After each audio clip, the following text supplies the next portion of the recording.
आओ दुर्जन आओ। आज बहुत दिनों के बाद तुम्हें काल भैरव की याद आई है। कहो, कोई खुशी का समाचार सुनाने आए हो या काल भैरव के लिए कोई बुरी खबर लेकर आए हो? आपके पास मैं एक बहुत जरूरी काम से आया हूं सेनापति जी। मुझे आपसे अकेले में बात करनी है। तुम्हें जो बात करनी है वो नगर प्रमुख विराट से जाकर करो। तुम्हारे हर सवाल का जवाब विराट के पास है। वैसे भी इस वक्त हम विराट के मातम का जश्न मना रहे हैं।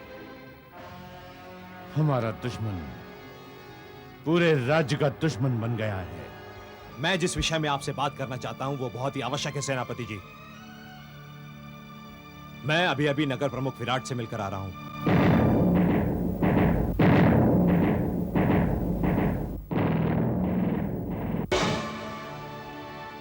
तुम विराट से मिलकर आ रहे हो? तुमने उसे बंदी क्यों नहीं बनाया? कहां है वो बागी? मैं उसे महाराज के सामने पेश करना चाहता हूं। सेनापति जी, मैं यहां आपसे मिलने आया हूं, अकेले में।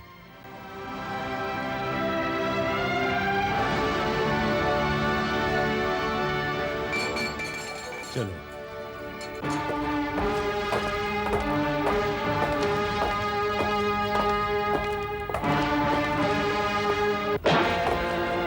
बोलो, इतने दिनों के बाद तुम्हें अचानक काल भैरव की याद कैसे आ गई दुर्जन? यशोधरा के अपहरण के बाद तो दुर्जन अपना पता भी भूल गया है सेनापति जी। महाराज के सामने हाजिर होने के बाद भी न्याय प्रमुख और यशोधरा अपने घर पर नहीं है। उनका कहीं पता नहीं चल रहा। वो लोग दोबारा गायब हो गए हैं सेनापति जी। अच्छा, तो तुम हमारे दुश्मनों की पल पल की खबर रखने में इतने मशगूल हो गए कि तुम्हें हमारी खबर लेने की फुर्सत भी नहीं मिली। मैंने यशोधरा से प्रेम किया है सेनापति जी, और समय ने जो उस पर कहर ढाया उसके बाद मुझे सिवाय यशोधरा के और कुछ भी याद नहीं है। यशोधरा का पता लगाने के लिए मैंने खुद यशोधरा की कसम खाई है। हमारे दुश्मन की बेटी से मोहब्बत करके तुम हमसे उसका पता पूछ रहे हो? अभी तक तुम मीनाक्षी का पता नहीं लगा पाए, जिसे हम मोहब्बत करते हैं। जब तक हमारी मीनाक्षी नहीं मिलेगी, तुम्हें तुम्हारी यशोधरा कहां से मिल जाएगी? सेनापति जी, आपकी और दुर्जन की मोहब्बत में जमीन आसमान का फर्क है।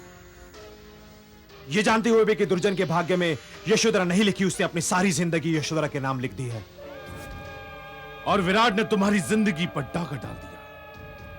जाओ, जाकर उस डाकू से पता करो, पूछो उससे कहीं विराट ही तुम्हारी यशोधरा से शादी ना कर बैठे। सेनापति जी, काल भैरव के सामने चिल्लाने की कोशिश मत करो दुर्जन। विराट का हश्र तुम देख चुके हो। मैं यह जानना चाहता हूं कि अपना रूप बदलने वाली माया की उन दो छलाओं के साथ आपका क्या संबंध है, जिन्हें अभी अभी मैंने आपके कक्ष से सैनिकों के भेष में जाते हुए देखा है। अपनी हैसियत में रहकर बात करो दुर्जन। मैं तुम्हारे किसी भी सवाल का जवाब देने के लिए बाध्य नहीं हूं। जिसने तुम्हें बोलना सिखाया, आज उसी के सामने तुम अपनी जुबान लड़ा रहे हो। दुर्जन एकलव्य नहीं है जो मांगने पर गुरु दक्षिणा में अपना अंगूठा काट कर दे देगा। यदि यशोधरा के अपहरण से मायावी शक्तियों का कोई भी संबंध है, तो दुर्जन उस संबंध को धूल चटा के रहेगा। तुम्हारे पास इतनी शक्ति आ गई दुर्जन कि आज तुम काल भैरव को धमकी दे रहे हो? यह धमकी नहीं, चेतावनी है सेनापति जी। यशोधरा के लिए दुर्जन सारी दुनिया से दुश्मनी मोल ले सकता है। तो फिर कान खोलकर सुन लो दुर्जन।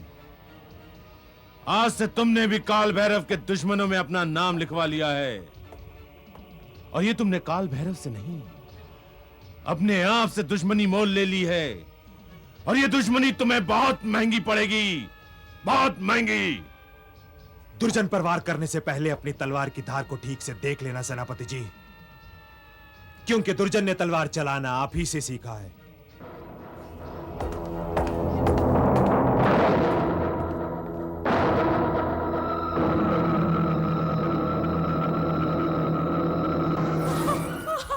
तेरा पता ढूंढता हुआ आज वो तेरा पागल प्रेमी आया था दुर्जन।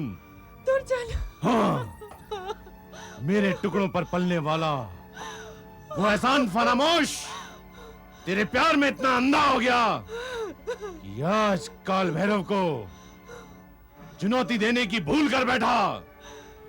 बहुत मोहब्बत करता है तुझसे, हाँ? बहुत मोहब्बत करता है। अब काल भैरव मोहब्बत करने की ऐसी सजा देगा, ऐसी सजा देगा कि आज के बाद इस राज्य में कोई काल भैरव से पूछे बगैर मोहब्बत करने की हिम्मत नहीं करेगा। काल भैरव से टुकड़े टुकड़े में पेश करेगा। काल भैरव एक साथ नहीं मारेगा, टुकड़े टुकड़े में मारेगा, टुकड़े टुकड़े में।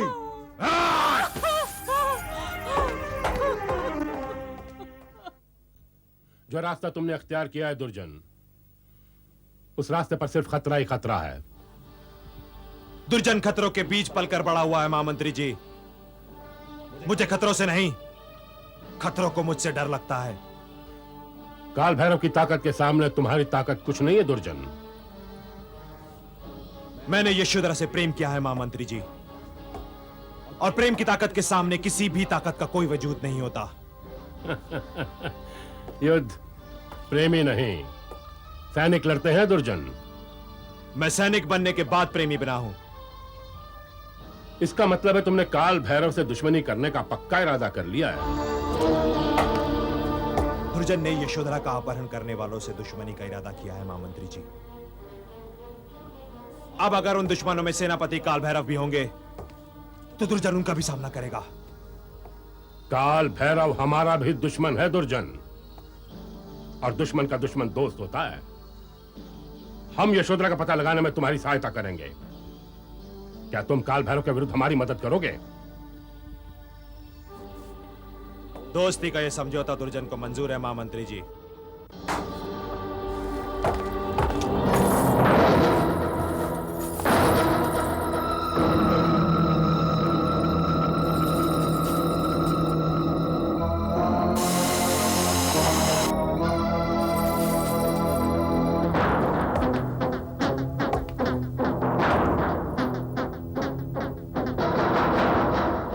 सेनापति जी, महामंत्री और दुर्जन ने आपके विरुद्ध दोस्ती का हाथ मिला लिया है। काल भैरव कायरों की दोस्ती के हाथों की मजबूरी के बारे में अच्छी तरह से जानता है।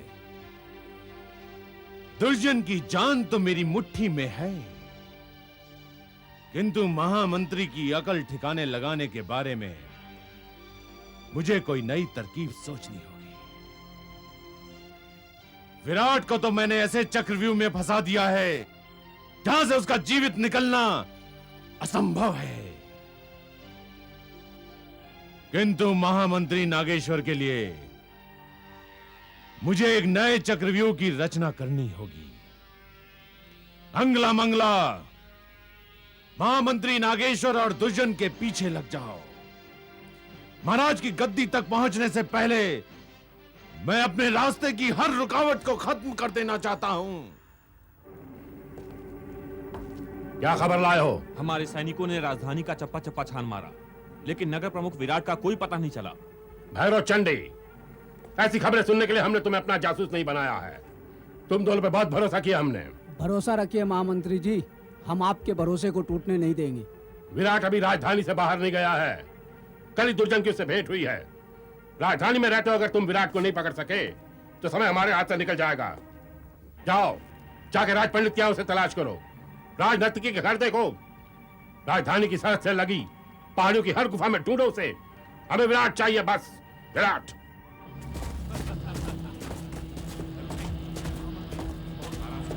विराट को किसी भी हालत में ढूंढना ही होगा। अरे ये तो विराट का घोड़ा है तूफान। इसका मतलब विराट इसी गुफा में छुपा हुआ है। सिपाहियों, तुम इस गुफा को चारों तरफ से घेर लो। तुम लोग उस तरफ से जाओ, तुम इधर से जाओ, और तुम मेरे साथ में आओ।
रोकेगा?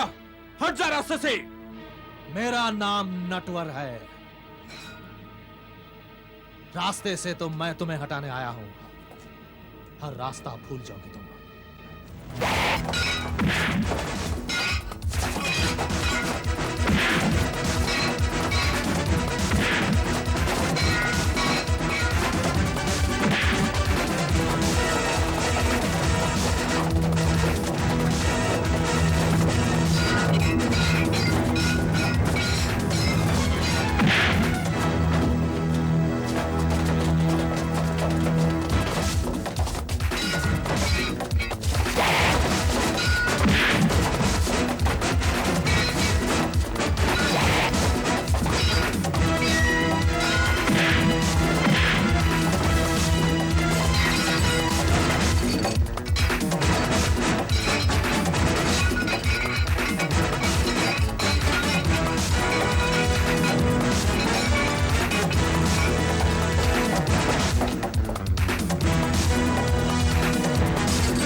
भागते कहां हो कायरो?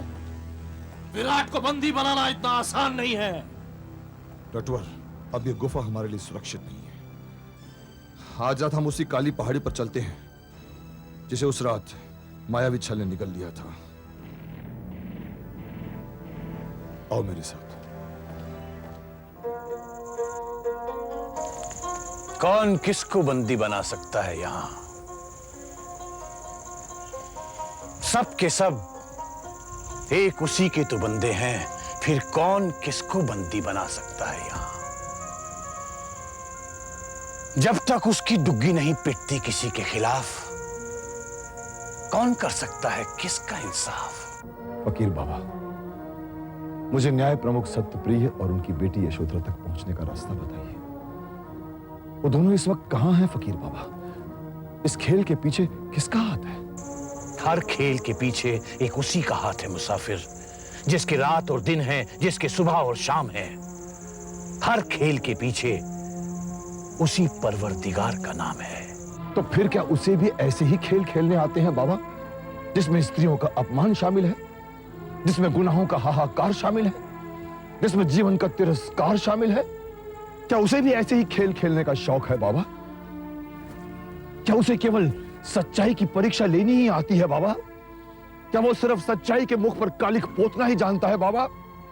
जीवन की शांति को भंग करके अशांत करने में क्या उसे खुशी मिलती है बाबा? मुझे बताइए बाबा, मुझे बताइए, वो क्या चाहता है अपने इस विराट से? क्या वो भी विराट का आत्मदाह देखना चाहता है? यदि वो विराट की पराजय का उत्सव देखना चाहता है तो कह दो उस परवरदिगार से कि विराट को अपनी आहुति स्वीकार है, मगर सत्य के मार्ग पर असत्य से पराजय स्वीकार नहीं है बाबा, स्वीकार नहीं है। किस पराजय की बात कर रहा है तू अगर पराजित होता है तो तू नहीं, वो पराजित होता है। तेरी जीत तेरी नहीं, उसकी जीत है। जिस रास्ते पर तू चल रहा है वो रास्ता भी उसी का है। तेरी सांसों तक पे तेरा नहीं, केवल उसका हक है। मुसीबतों के जिस भ्रम ने तुझे बौखला दिया है वो सब भी उसी का बनाया हुआ है। बाबा, अपनी जान की हिफाजत का यह तोहफा आपने नटवर को दिया था। इस हीरे के टुकड़े में मायावी शक्तियां नजर तो आती है मगर कहां गायब हो जाती है पता नहीं चलता। उन मायावी शक्तियों के छल के आगे ये हीरे का टुकड़ा भी असहाय हो गया है बाबा। नहीं मुसाफिर, फकीर की दी हुई सौगात पे शक मत कर। इस हीरे की चमक में फकीर की दुआओं की रोशनी है, खुदा की इनायत है इस पर। तुझे शायद अभी इस हीरे की ताकत का अंदाजा नहीं। इस बेजुबान पत्थर की ताकत आजमाना चाहता है तू? तो ले, ये ले, ले ये। खुदाई चराग की भभूत है ये। माया का जो भी तिलिस्म तुझे उस पत्थर में नजर आए, थोड़ी सी ये भभूत लेकर उस पर रगड़ देना, वहीं भस्म हो जाएगा। रास्ता तुझे कोई नहीं बताएगा। चलते चलते खुद ब खुद तू अपने मुकाम पर पहुंच जाएगा। बुरे वक्त में वही तेरा साथ निभाएगा, वही बचाएगा तुझे, वही बचाएगा, वही बचाएगा तुझे।